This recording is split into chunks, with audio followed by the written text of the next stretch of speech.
Meaning of Frankie Howerd.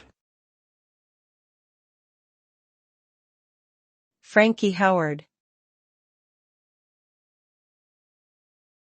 Frankie Howerd. Frankie Howerd.